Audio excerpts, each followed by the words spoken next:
राधे राधे भक्तजनों, आज आप सुनेंगे लोहा जंग की कथा। इस पृथ्वी पर भगवान श्री कृष्णा की जन्म भूमि मथुरा नगरी है। वहाँ रूपनिका नाम की एक वेश्या रहती थी। उसकी माँ बड़ी ही करूपा और कुबरी थी। वो कुटनी का कार्य भी करती थी। रूपनिका के पास आने वाले एक कुमार उसकी माँ को देखकर बड़े दुखी होते थे। एक बार रूपनिका पूजा करने मंदिर में गई। वहाँ उसने दूर खड़े एक कुमार को देखा। कुमार ने भी रूपनिका को देखा और देखते ही वो उस पर मोहित हो गया। वो उसे प्राप्ति करने के लिए विचार करने लगा। बेचारा कुमार आए तो था पूजा करने, किंतु बेसिया पर मर मिट गया। रूपनिका की मन स्थिति भी इसी प्रकार की हो गई थी। वो भी पूजा करने आई थी, किंतु कुमार पर मोहित हो गई। उसने अपने साथ आई सेविका से कहा, देखो वो सामने एक कुमार खड़ा है, जाकर उसे कहो कि आज रात्रि वो मेरे घर पधारे। सेविका कुमार के पास गई और बोली, कुमार, वो सामने मेरी स्वामिनी रूपनिका खड़ी है। उन्होंने आज रात्रि आपको अपने घर आमंत्रित किया है। आप अबर से आने की कृपा करें। यह सुनकर कुमार बोले, मुझे इसमें कोई आपत्ति नहीं है, किंतु मैं लोहा जंग नाम का एक निर्धन ब्राह्मण हूँ, जबकि रूपनिका के पास केवल धनवान ही जा सकते हैं। ऐसी स्थिति में मैं वहाँ कैसे आ सकता हूँ? मेरी स्वामिनी आपसे धन नहीं चाहती। आप केवल उनके निवास स्थान पर आ जाइए। बहुत ही यादी ऐसी बात है तो आज रात्रि मैं अबर से जाऊंगा। सेविका ने सारी बातें रूपनिका को बता दिया। पूजा करने के बाद रूपनिका अपने घर पहुंची और उसे कुमार के ध्यान में डूब गई। संध्या होने पर वो उसकी प्रतीक्षा में बैठ गई। लोहा जंग निश्चित समय पर रूपनिका के पास पहुंच गया। मकर संतरा को बड़ा आश्चर्य हुआ, क्योंकि उन्होंने रूपनिका को काफी समझा बुझाकर मंदिर भेजा था। लोहा जंग को आए देखकर रूपनिका प्रसन्नता के साथ उसे अपने शयन कक्ष में ले गई। उसने अपनी माँ की भी कोई परवाह नहीं की। लोहा जंग के साथ सहवास करने से रूपनिका को अपरा आनंद प्राप्त हुआ था। वो अपने जीवन को धन समझने लगी। उसने अनाये कुमारों से संबंधित तोड़ लिया और केवल लोहा जंग की होकर रहने लगी। लोहा जंग भी आनंद पूर्वक उसी के घर में रहने लगा। अपनी कन्या के इस व्यवहार से मकर संतरा बड़ी दुखी थी। कहा, वो नगर भर की वेश्याओं को प्रतिक्षण देती थी और कहा उसी की पुत्री उसके भेष में बाहर हो गई। उसकी कुछ समझ में नहीं आ रहा था कि क्यों कर रही है। एक दिन वो रूपनिका से बोली, पुत्री, इस दलिद्रता को तुमने क्यों पाल लिया है? मनुष्य भले ही मुद्रा का स्पर्श कर ले, किंतु वेश्या निर्धन का स्पर्श नहीं करती। सच्चे प्रेम और वेश्या प्रीति का आपस में कोई संबंध नहीं है। प्रेम बंधन में उलझ जाने वाली बेसिया की चमक संध्या के समान शीघ्र नष्ट हो जाती है। बेसिया केवल धन के लिए प्रेम का नाटक करती है। मेरा कहा मानो, इस दलिद्रता ब्राह्मण से पाला छोड़ा लो। अनाथ तुम सवाए अपने पाँवों पर कुल्हाड़ी मार लोगी। माँ की बात सुने रूपनिका को बड़ा गुस्सा आया। वो कहने लगी, माँ चाहे तुम कुछ भी कहो, मैं उसे नहीं छोड़ सकती। मैं इसे प्राण से भी अधिक चाहती हूँ। मेरे पास धन की कमी नहीं है, और फिर इतने धन का मैं क्या करूँ? क्या तुम बहुत बड़बड़ कर रही हो? अब अभी से में इस प्रकार की बातें मत करना। पुत्री को विद्रोह पर उतरी हुई जानकर मकर संतरा मन महसूस कर रह गई। वो किसी प्रकार लोहा जंग को निकाल बाहर करने की योजना बनाने लगी।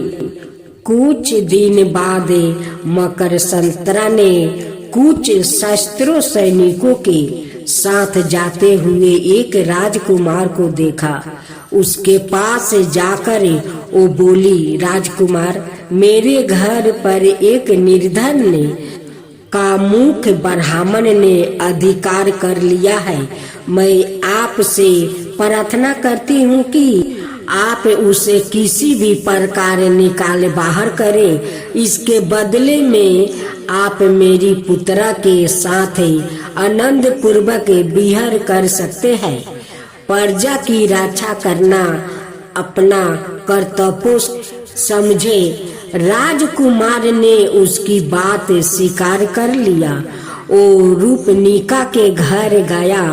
संजोग से उस समय रूपनिका मंदिर गई हुई थी और लोहा जंग भी घर पर नहीं था।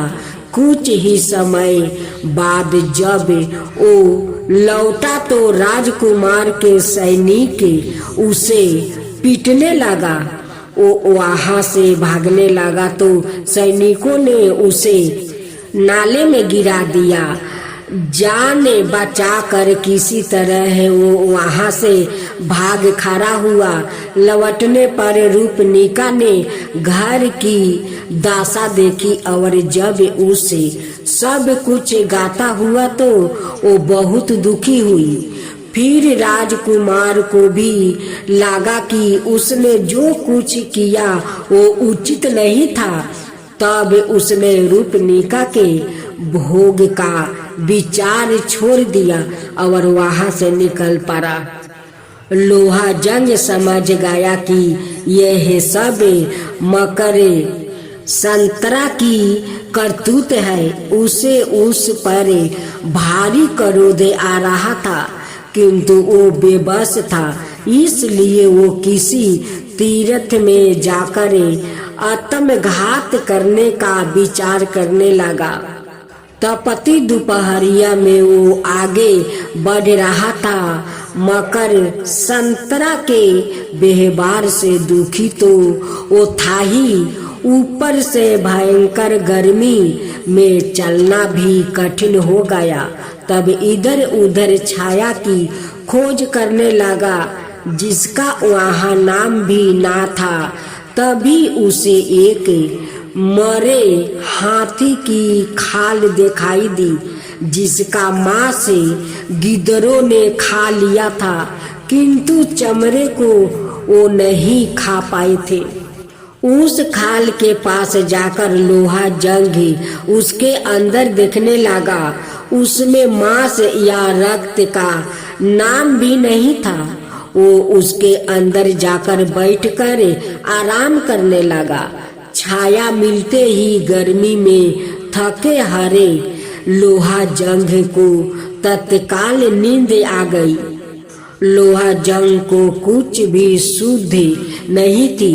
उसे यह मालूम ना हो सका कि कब भयंकर वर्षा हुई और कब क्या हुआ।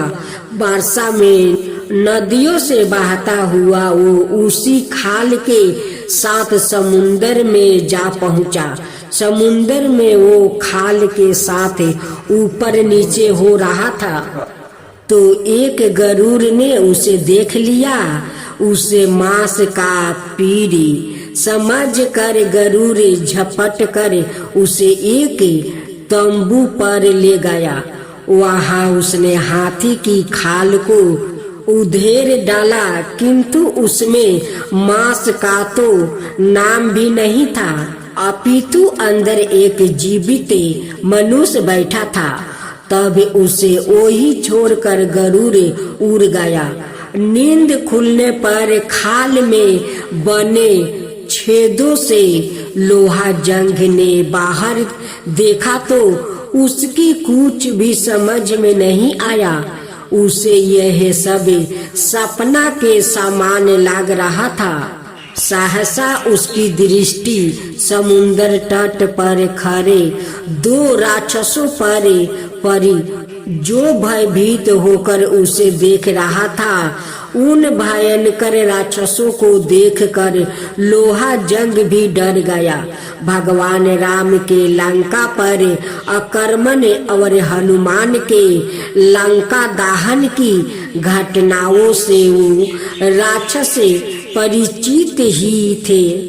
अतपुन एक मनुष्य के लंका आ पहुँचने से वो बड़े डरे हुए थे। उन्होंने इस घटना के विषय में राजा विभीषण को सूचित किया। राम की घटना से विभीषण जानता था कि मनुष्य जाति बड़ी प्रभावशाली है। द्वीप में मनुष्य के आगमन के समाचार से वो बड़ा चिंतित हुआ और उसने अपने दूतों को आदेश दिया, जाओ समुद्र तट पर आए हुए उस मानव को अंदर सहित यहाँ ले आओ। भयभीत दूत ने डरते डरते लोहा जंग को विभीषण का आदेश सुना। लोहा जंग ने ध्यान से उसकी बात सुनी और फिर उसके साथ चल पड़ा। लंका की शोभा देख कर लोहा जंग को बड़ा आश्चर्य हुआ। सोने की लंका जगमगा रही थी। दूत के साथ लोहा जंग विभीषण की सभा में पहुंचा। जहां उसने विभीषण को देखा, विभीषण ने ब्राह्मण समझ कर लोहा जंग का समुचित सत्कार किया और उसका परिचय जानने के लिए पूछा, ब्राह्मण देवता आप कौन है? आपका यहाँ आगमन कैसे हुआ? लोहा जंग सरासर झूठ बोल गया। मैं मथुरा निवासी एक कुलीन ब्राह्मण हूँ। अपनी दलिद्रता से दुखी होकर मैंने निराहार रहकर भगवान विष्णु की तपस्या की। तब भगवान ने सपने में दर्शन देकर मुझसे कहा, पुत्रा तुम लंका नरेश विभीषण के पास जाओ, वो मेरा परम भक्त है, वो तुम्हें मुंह मांगा धन देगा। मैंने भगवान से कहा, मैं विभीषण के पास पहुंचूंगा कैसे? कहाँ राजा विभीषण ने कहा, मैं तुम शीघ्र जाओ, तुम्हारी भेंट विभीषण से होगी। भगवान बोले। इसके बाद जब मेरी नींद खुली तो मैंने सवाई को इस द्वीप पर पाया। इससे अधिक मुझे कुछ मालूम नहीं है।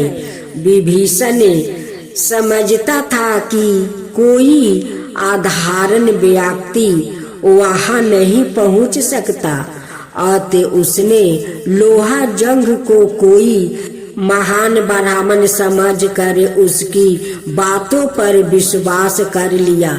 उसने लोहा जंग से कहा, मैं आपकी मनोकामना अवश्य पूर्ण करूंगी। विभीषण ने उसके रहने की सुंदर व्यवस्था कर दी। लोहा जंग सुख पूर्वक लंका में रहने लगा। विभीषण ने पहले एक गरुड़ लोहा जंग को देते हुए कहा, आप इस पर सवारी करेंगे, अतः इसे आप अपने बस में करें। इसी पर बैठकर आप वापस मथुरा जाएंगे। विभीषण का अतिथि बना हुआ लोहा जंग गरुड़ पर बैठने और उसे उड़ाने का अभ्यास करने लगा। एक बार लोहा जंग ने विभीषण से पूछा, महाराज, लंका की यह भूमि काष्ठ की बनी हुई क्यों दिखाई देती है? विभीषण बोला, यह एक लंबी कहानी है, क्या आप इसे सुनना चाहेंगे? अवश्य महाराज, लोहा जंग ने कहा। अच्छा सुनो, कह कर विभीषण कथा सुनाने लगा। प्राचीन काल में कश्यप के पुत्र गरुड़ ने अपनी माँ मिंता को नागों की साता से मुक्ति कराने की प्रतिज्ञा की। इसके लिए एक उपाय नागों को अमृत कलश ला कर देना भी था। इसके लिए सबरे शक्तिमान बनना आवश्यक था। अतः गरुड़ अपने पिता के पास गया। सबर शक्तिमान बनने के लिए गरुड़ ने पिता कश्यप से प्रार्थना की तो वो बोले, समुद्र में एक कछुआ और एक हाथी जैसे विशाल जीवों को खाने से तुम्हारा श्राप छूट जाएगा। गरुड़ तुरंत समुद्र में पहुंचा। उसने उक्त दोनों जीवों को पकड़ लिया और उन्हें खाने के लिए कल्प वृक्ष की डाल पर जा बैठा, किंतु उसके भारा से डाल टूटकर पृथ्वी पर गिर पड़ी। वही नीचे बाल खील ऋषि तप कर रहे थे, कहीं वो डाल उन पर ना जा गिरे। इस भय से गरुड़ ने उसे बीच में ही पकड़ लिया और उसे उठाकर यहाँ समुद्र के तट पर रख दिया। यहाँ लंका कल्प वृक्ष की उसी डाल पर फंसी हुई है, इसलिए यह काष्ठ की बनी हुई दिखाई दे रही है। इस कथा को सुन लोहा जंग को बड़ा आश्चर्य हुआ। कुछ दिनों में उसे गरुड़ की सवारी का अभ्यास हो गया। तब विभीषण ने उसे पर्यटन धन और मूल्यवान रतन दिया और मथुरा के स्वामी के लिए शंख चक्र गादा और परदुम भेजा। इस सभी चीजों को लेकर लोहा जंग गरुड़ पर बैठकर मथुरा की ओर उड़ चला। कुछ ही समय में वो मथुरा पहुंच गया।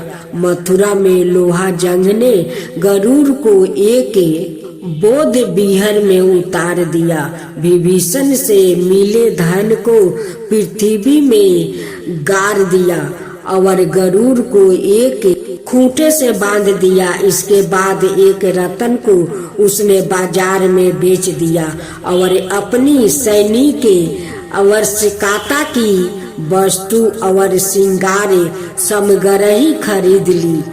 बोध विहर में लौट कर उसने स्नान भोजन आदि किया और अपने वाहन पंछी को भी भोजन कराया। फिर वो सुंदर वस्तु पहन कर सज सवार कर तैयार हो संध्या काल में वो गरुड़ पर बैठकर रूपनिका की छत पर जा पहुंचा। वहां जाकर उसने एक विशेष प्रकार की आवाज की तो रूपनिका उसे देखने के लिए बाहर आई।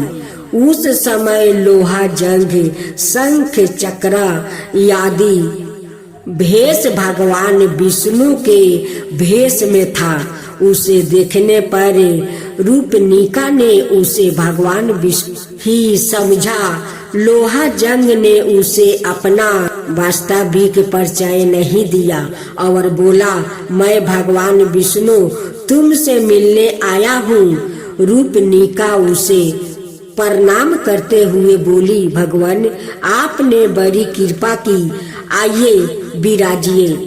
अपने वाहन पंछी को वही बांध कर लोहा जंग रूपनिका के कक्ष में चला गया।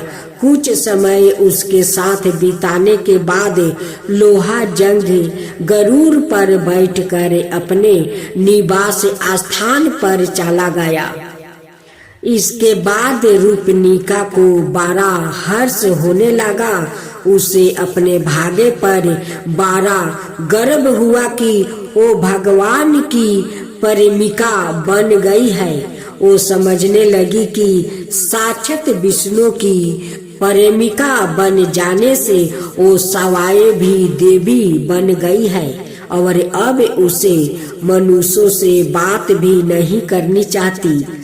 आते रूपनिका ने लोगों से बोलना भी छोड़ दिया। वो अंदर ही पर्दे में रहने लगी। उसके इस व्यवहार से उसकी माँ को आश्चर्य होना स्वाभाविक ही था। इसका कारण जानने के लिए माँ ने पुत्री से पूछा, बेटी तुमने बोलना क्यों छोड़ दिया है? माँ द्वारा बार बार पूछने जाने पर रूपनिका ने सारी बात उसे बता दिया। कुटनी माँ को पहले पुत्री की बात पर विश्वास नहीं हुआ, किंतु जब रात्रि में लोहा जंग गरुड़ पर बैठकर पुण्य आया तो उसने सवाए देख लिया। आते उसे विश्वास करना ही पड़ा। दूसरी परात कुटनी पर्दे की ओटे से पुत्री से बोली, बेटी तू तो भगवान की कृपा से देवी बन गई है। मैं तेरी माँ हूँ, मेरा जीवन भी सफल कर दे। रूपनिका कुछ न बोली तो माँ ने पूर्ण कहा, बेटी मैं बूढ़ी हो गई हूँ, अब मुझे संसार का कोई मोह नहीं रहा। मैं इस शरीर से स्वर्ग जाना चाहती हूँ। इसके लिए तू भगवान से मेरी सिफारिश करे। रात्रि में लोहा जंग के आने पर मकर संतरा ने उससे भी इसी प्रकार की प्रार्थना की। इस पर लोहा जंग रूपनिका से बोला, तुम जानती हो तुम्हारी माँ पापी है, उसका इस शरीर से स्वर्ग जाना संभव नहीं है। एकादशी को स्वर्ग द्वार खुलने पर पहले शिव के गण वहाँ प्रवेश करते हैं। यदि तुम्हारी माँ शिव के गणों का भेष बना ले तो हो सकता है कि उसे भी प्रवेश मिल जाए। इसके लिए हमें क्या करना होगा? रूपनिका ने पूछा। उसका सिर 5 जगह से मुड़वा कर 5 चोटियों रखनी होगी।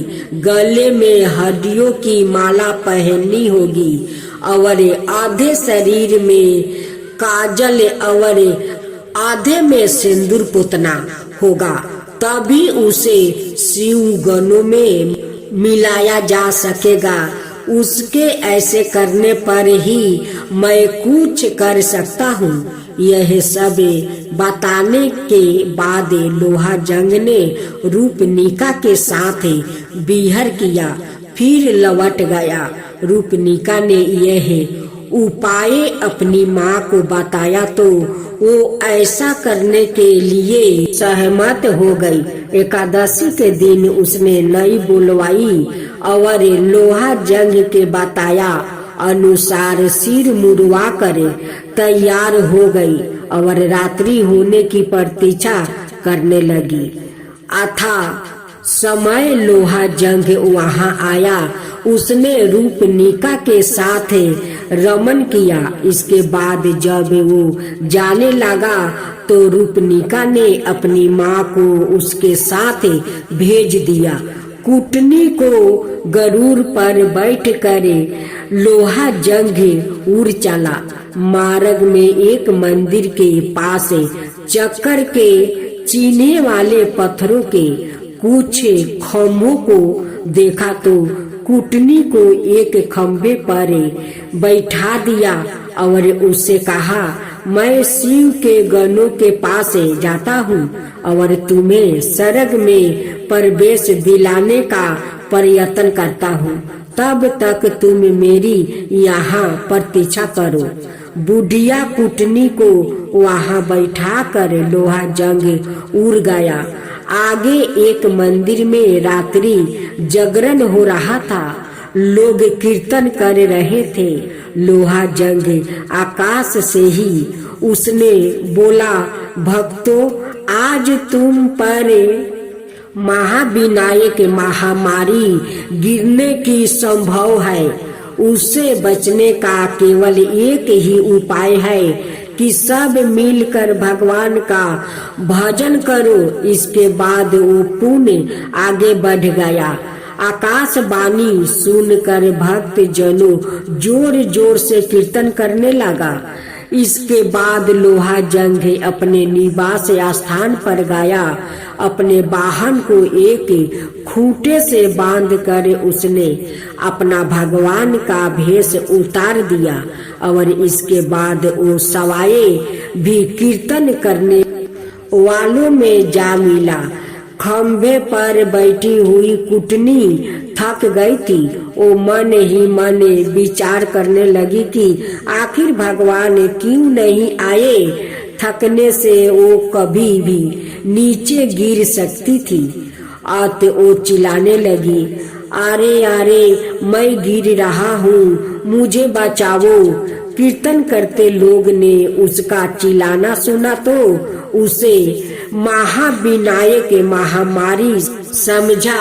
अंत में बोला, नहीं नहीं, मत गिरो, महामारी ना गिरे। पर इस भय से मथुरा के लोग सारी रात भयभीत बने रहे।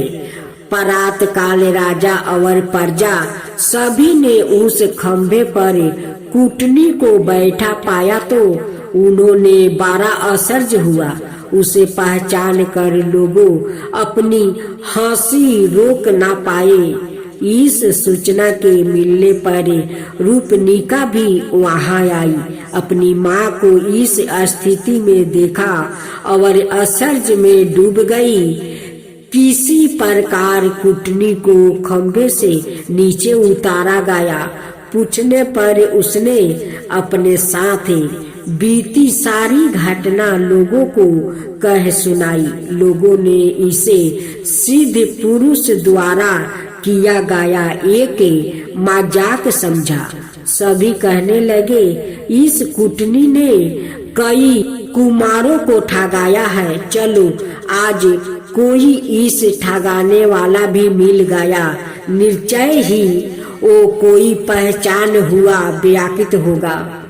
इस घटना से राजा का भी अच्छा मनोविनोद हुआ और उसने घोषणा करवा दी कि इस कुटनी को दंड देने वाला हमारे सामने आ जाए, उसे सम्मानित किया जाएगा। घोषणा होने पर लोहा जंग राजा के सामने आ गया। उसने विभीषण द्वारा दिए शंख चक्र आदि उपहार भी राजा को सौंप दिया। इसके बाद लोहा जंग का सम्मान किया गया और उसकी शोभा यात्रा निकली गई। चारों ओर उसकी चर्चा होने लगी।